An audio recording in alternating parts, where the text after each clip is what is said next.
Being a CISO is like waging a never-ending chess game against players you don't know, can't see, and attack without warning. On this podcast, cybersecurity experts have a pragmatic dialogue on cyber risks, current attacks, and security trends. Welcome to the CISO's Gambit. Hello, and welcome to the CISO's Gambit. I'm your host, Sean Cordero.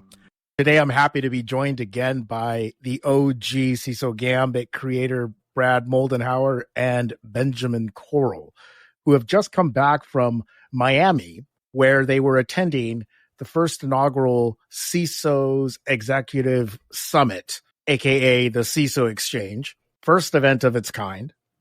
And we, in discussion earlier, were talking about some of the key takeaways that they had, and they're here today to provide some perspectives. Brad and Benjamin, welcome. Thanks, Sean. Looking forward to the dialogue. As am I. So the theme of this event was building a secure and resilient enterprise. That is a pretty loaded theme. Taking that apart could mean a variety of different disciplines that extend far beyond information security, data security, etc. But it is definitely couched in the idea of resiliency of the business. I wasn't able to attend this year, but I would love to hear from both of you. What were some of the key things that really led additional insights into this theme? And what were some of the takeaways that you had associated with the idea of business and security resilience?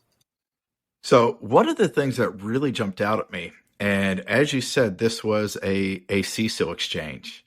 So we brought together a number of CISOs, or Chief Information Security Officers. And the thing that jumped out to me during the conversations, during the topics, during the hallway conversations is the amount of innovation that these teams, all of the companies that are being represented, the innovation that they're bringing in, and the business discussions that were being had. It wasn't, I'm bringing in this new tool, I'm bringing in this new technology. It was, how can we be better business enablers? How do I understand what our business is, how to protect it, but how to really enable it? So I was really, really surprised, pleasantly so, at the business acumen that was being shared as well.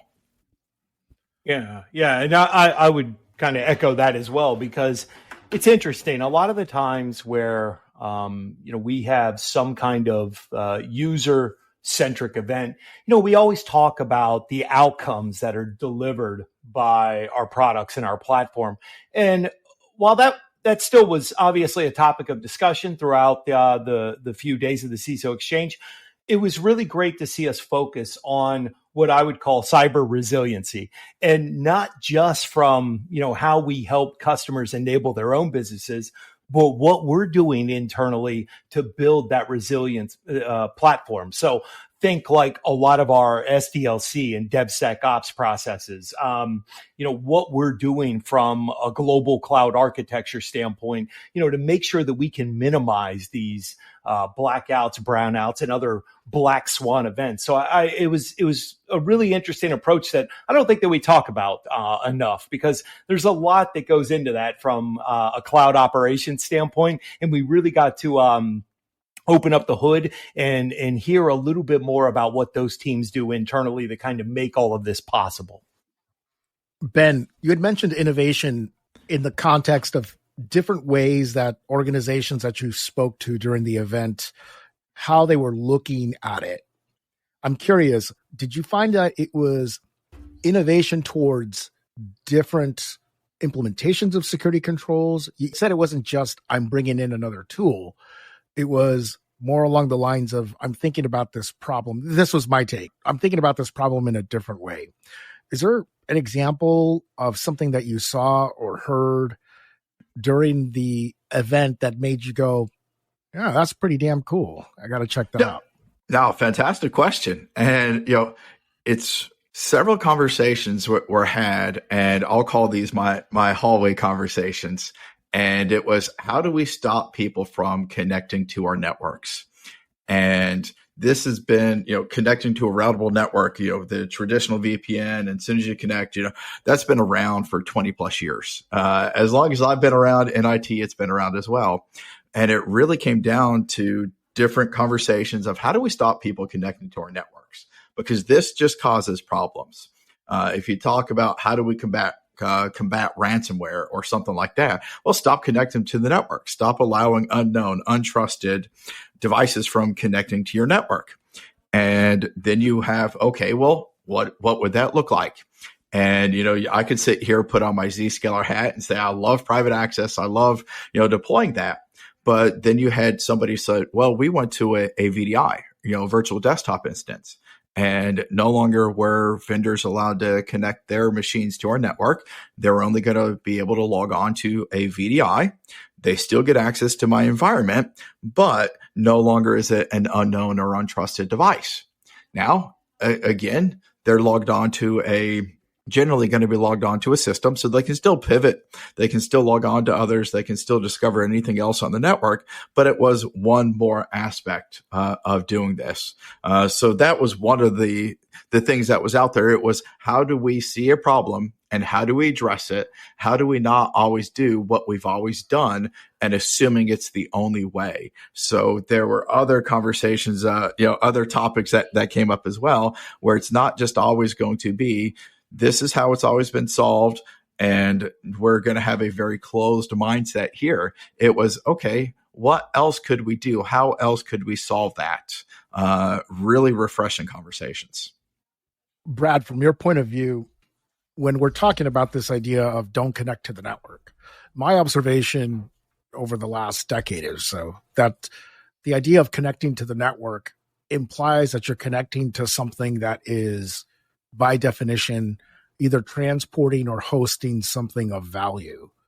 From the discussions that you've had during this event, are you hearing any changes or different ways of thinking about what kind of data or systems that are still being hosted on a more traditional legacy style approach? Or are you finding that with increased acceleration of cloud for some of these organizations where it's very difficult to make change, is that what's driving some of this, or is it something completely different? Yeah, no, I think it's a mixed bag, really. Some organizations are just, going to be of the mindset that, hey, look, the term that we hear a lot is, hey, this asset is processing and hosting our crown jewels, right? The data that, according to a risk assessment they've done internally, would drive the most negative impact if compromised. And some of them have just said, hey, look, we feel more comfortable in having this hosted, on premise or, in some kind of co-location data center that we manage. We're not ready to, outsource this to some kind of SaaS provider, or we're just not there yet in refactoring this application to a IaaS or PaaS instance. But, to Ben's point, one of the things that I think I'm hearing a little bit more now that I probably didn't hear as much this time last year is that a lot of CISOs are really starting to understand the ideas that zero trust conveys without actually saying it, which is this notion of reachability and how it can impact risk, right? And I would say reachability and risk have just dramatically shifted in recent years as we move away from this hard perimeter fortress approach to more distributed systems, APIs, cloud computing, SaaS. And when we do that, there was this view that, well, now we have far more potential points for attack ingress and exfiltration egress. And really, those that have kind of adopted, hey, this is the way things are going to be, they've mitigated this new risk landscape and, are moving away from fortifying the business network to really kind of, building this new perimeter around identity, authentication, and zero trust. And I'm just starting to see a lot more buy-in and comprehension from what could, be possible with a lot of the things that we've been pushing in the market for quite some time. And I think that that's really exciting from an adoption standpoint. So one of the things that constantly gets thrown out there is the quote unquote confusion over the definition of zero trust. And to me, that's kind of a head scratcher, because if you go to the original paper, it's pretty clear. People bought firewalls, they deployed them, they misconfigured them. You should do better. It's like, okay, so you're effectively restating fundamental principles of least privilege in a different context, right? In the discussions that you were having, or some of the talks that you heard, is the leading definition that has been put forth by organizations like the Cloud Security Alliance with their Zero Trust Advancement Center, where it's not just, oh, it's simply network access, or, oh, it's simply endpoint, or, oh, it's simply access control. It's a combination of all of these things. Is that what you're saying is a little more prevalent now in terms of folks understanding, or is it still being looked at from a very layer 3, layer 4 perspective from a implementation standpoint?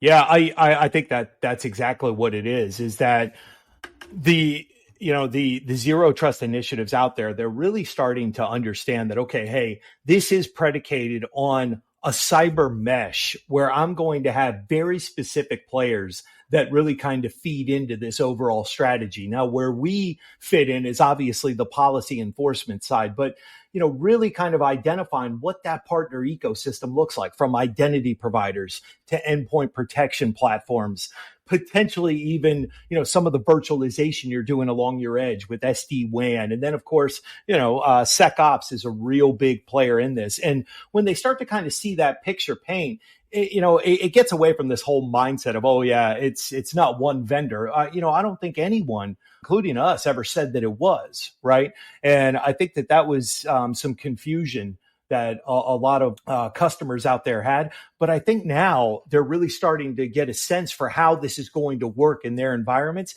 because they've started down this path, with private application access and really kind of minimizing what I would call, again, the reachability to some of those assets. So it builds on top of this least privileged granular access, but then also kind of seeing some of the ancillary benefits of the way that we view zero trust, or, how CSA has defined that through essentially a software defined perimeter.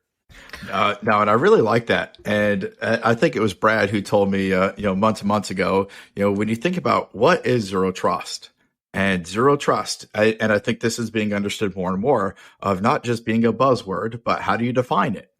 And when you start defining zero trust and say it's a contextualized access control, identity, contextualized access, which provides least privileged access, which is then going to be continuously evaluated.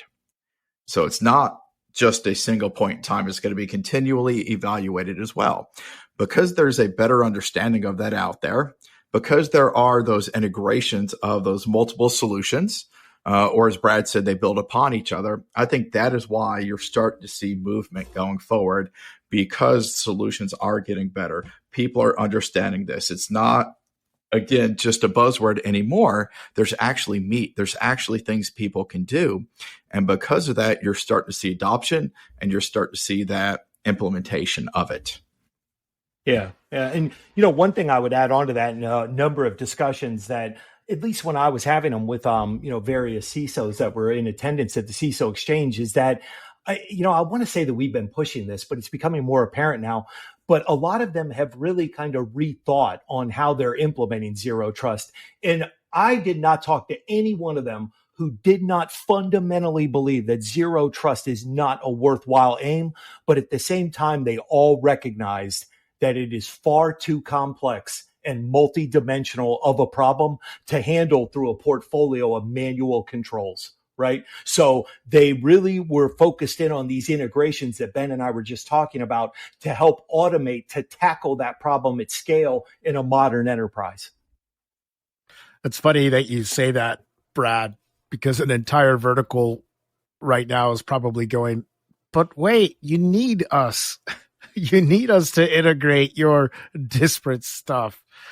Come on now. I mean, I know of one company, fairly large company, that seems to have done that, adding some capabilities to their portfolio.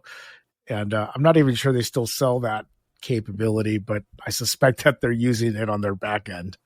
Right. Now, the last time you gentlemen were on the show, one of the things that we were discussing was this idea of the role of the CISO and how it continues to shift. And the context for that conversation last time was around liability and the negative impacts that we're seeing some CISOs really have to take the brunt of.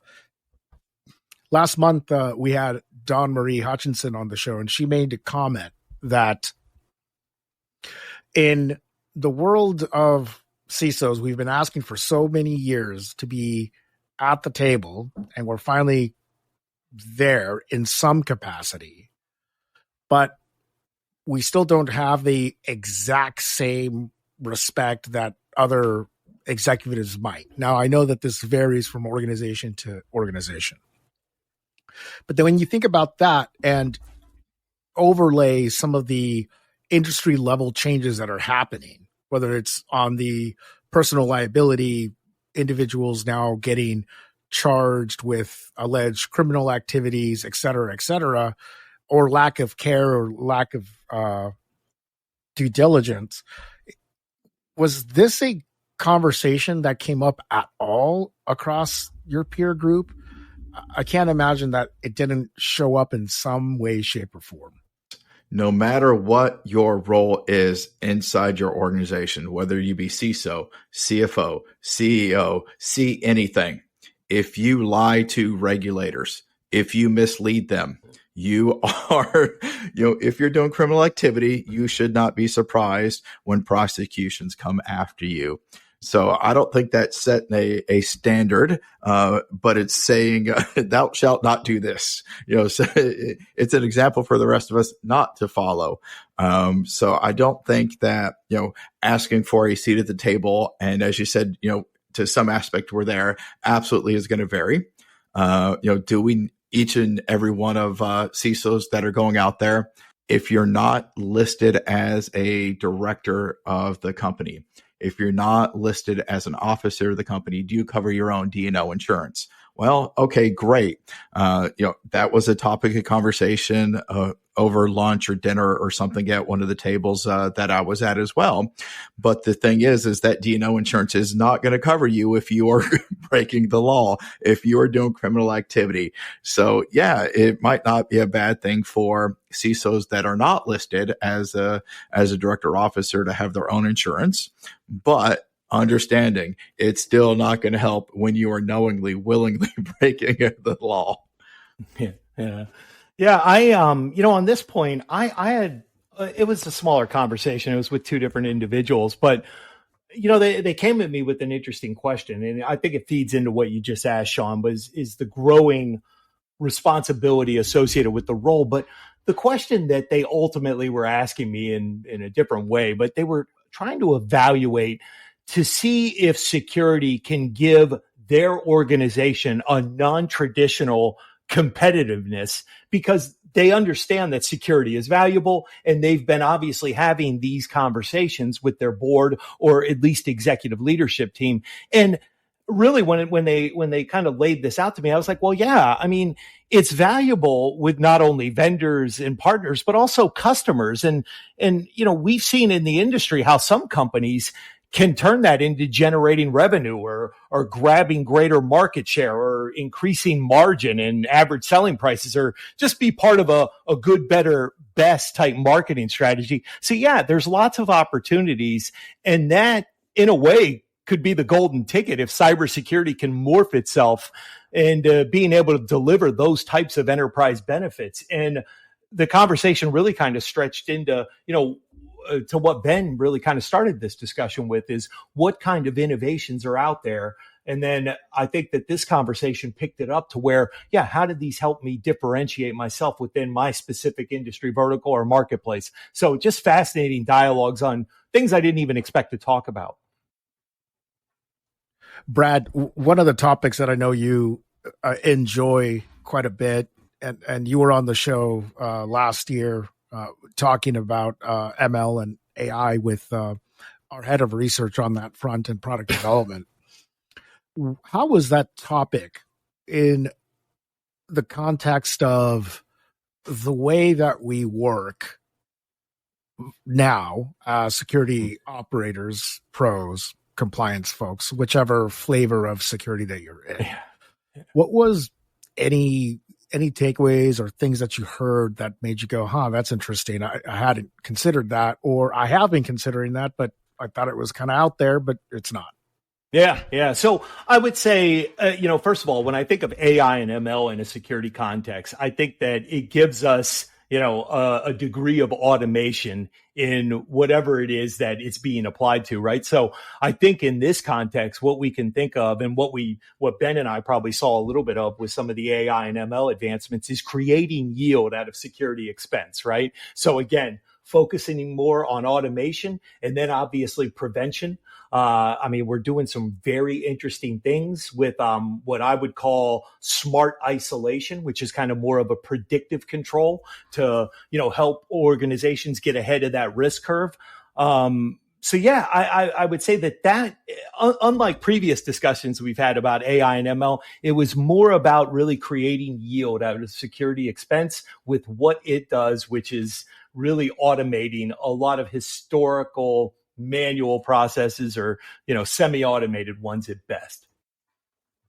Ben, did you have any similar discussions around the impact of AI ML? I know I was speaking with a friend about this, and we were asking one of these generative engines to create security standards for us to see how close to reality they would end up. And some of them weren't too bad. Certainly would probably, I definitely would pass an audit. But my point is that I was a little surprised with some of the outcomes that came from it. Much better than I had anticipated. Any similar discussions? That's the scary part. Is of course, some of these things came up as well, and I think everybody is surprised at just how realistic the results can come out. Some people have used it to say, they're seeing similar resumes and cover letters coming through, and they can tell based on like some of the wording that's coming through consistently that they believe that these resumes are being generated for people by some of these AI engines that are out there. But at some point, perhaps articles that all of us read, blogs and articles, that could really become more and more the norm that's out there. I like to think, as Brad started off talking about repeatable tasks, if I have to do something a few times, I want to script it. I don't want to continue to do this manually. And that's where I love some of these, that machine learning and the AI that's out there. But just thinking about how do we create content, valuable content, but then you got to think about the biases that are there as well. That create me this inside this scope, inside this, taking this into account. The guardrails that you put out there as well will change the results, what's provided for you as well. So I really like when you talk about standards, saying that they weren't too bad, because you sit there and say, create me a acceptable use policy for what type of organization that allows this, that takes into account working from home. It's going to be different than, say, a financial organization or a government organization. So yes, it could. The applicability is going to be very interesting to see in the days ahead. And I'll say some of the other conversations that were had was, how do I stop this? How do I block this? How do I not let my users use this? Because this is unknown, untested, and we're wary of the technology. We don't want it inside our organization right now. If somebody wants to use it, they can use it at home. Oh, great. This is smells like cloud all over again. It's like, seriously, it's like technology prohibition. When has that ever worked? Oh, wait, did prohibition work? No, it hasn't worked. But I think that's the part that just makes me go, if we're looking at adopting best, and by we, I mean we as not like Zscaler, but we as in like professionals, right? Mm-hmm. New ways of doing what we do better, faster, and also getting wise to ways that some adversaries might be leveraging these tools. It seems counterintuitive to me that somebody would go and do this. I was messing around with it the other day with one of these other generative ones. And even though my spoken Spanish is pretty decent, my professional level written Spanish ain't the best. I mean, you know, it would pass like a 5th, 6th grade level. So just like a year under my English writing, but it would pass maybe at that level. But, you know, once you get in a professional context, it's very different. So I threw it at one of these generative engines and I was like, hey, create for me this email. I want it in Spanish. Here's the tone that I want, and shoot it out.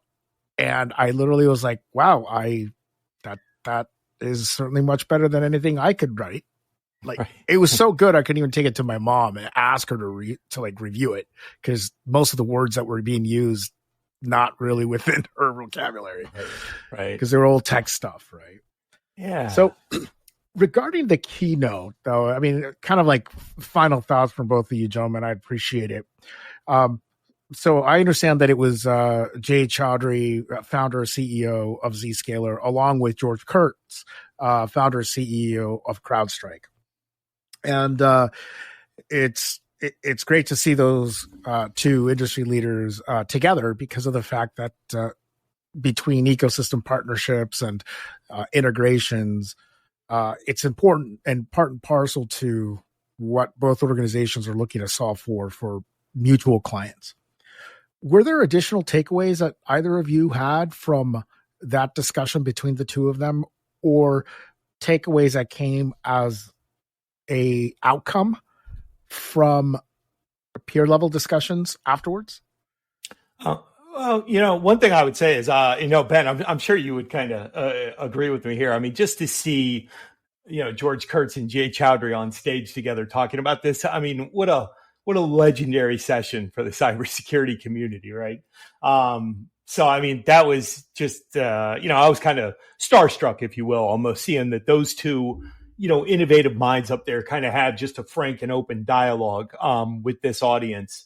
But yeah, I mean, both of them kind of echoed the same thing, which was really based around the importance of having a substantial ecosystem of partners to kind of put together that holistic security strategy, fully admitting that, you know, they're not a one-stop shop in delivering all of these outcomes, but again, a key cog in that, you know, protective chain, if you will. And it was really kind of interesting hearing both of them talk to that. And then, of course, you know, something that we can obviously say here is that, you know, both Zscaler and CrowdStrike are customers of each other, right? So that was kind of a fascinating dialogue to hear both of them talk about, you know, their experiences with one another's products within their operational environment. And we had a lot of customers mutually that really resonated with, and they had their own experiences with. And that led to a lot of discussions, you know, that I had with customers about, hey, here's what we're doing today with the integration between Zscaler and CrowdStrike. What more could we be doing? And yeah, it really kind of opened up, you know, a whole side of conversations about device posturing and detection and response for 0-day threats, and a couple of other things too that I really enjoyed. And it was kind of fostered by that dialogue those two had on stage. Yeah, absolutely. I mean, just thinking about, the integrations, ecosystem partners, and integrations matter, and industry best standards and industry leader products, they're fantastic. They really are. But if they don't integrate well into your organization, then they're probably not the best solution for you. And if you have a secondary product that does 90% of the industry leading product, but it integrates amazingly into your organization, that might actually be the better fit for your company, depending on what that 10% gap is. Yeah. But I had one CISO come up to me as we were chatting, and he wanted to understand with the integrations, how am I, the customer of both companies, better because of the integration? What have others done? And am I better having both products which integrate well? And if so, how? And is deploying one going to be easier because I have the other? And these are the sorts of things that are being thought about of these ecosystem, the very well integrated products that are out there of, if I'm together, if 1 + 1 = 2, if I have these two together, does it actually 1 + 1 = 3? Am I better? And that's, the types of questions that are being asked. If you're better together, show me. Tell me how. Are you saving me time? Are you making my life easier? Yeah. Yeah. And, one final thought on that I really that jumped out at me, that really both Jay and George were conveying, is when they talked about, the reasons for both companies' mutual success. It really centered around, the security players who deliver real business outcomes. So, that measurable, sustained reduction in cyber risk, really the ability to flatten or lower the total cost of control to the business, and then improved business velocity. Those are going to be the strongest of the security survivors. And the reason is simple. Why? Because they will have delivered to their customers real economic value when they needed it the most. And that was the big takeaway I had from both of them. And look, all of us are in the same boat. I was a Zscaler customer before I came here. Well, I also was a Crowdstrike customer. And it was cool to hear them say that and say, wow, I got a lot right back in 2015. Well, gentlemen, nice. I appreciate you both coming back on the show and providing your key takeaways and learnings from the CISO Exchange that just happened over in Miami. Brad, always a pleasure. Benjamin, Thanks again for coming. Thank you for having us. Really appreciate it. You've been listening to the CISO's Gambit. I'm your host, Sean Cordero. Thank you for tuning in. If you enjoyed this show, please leave a comment and subscribe.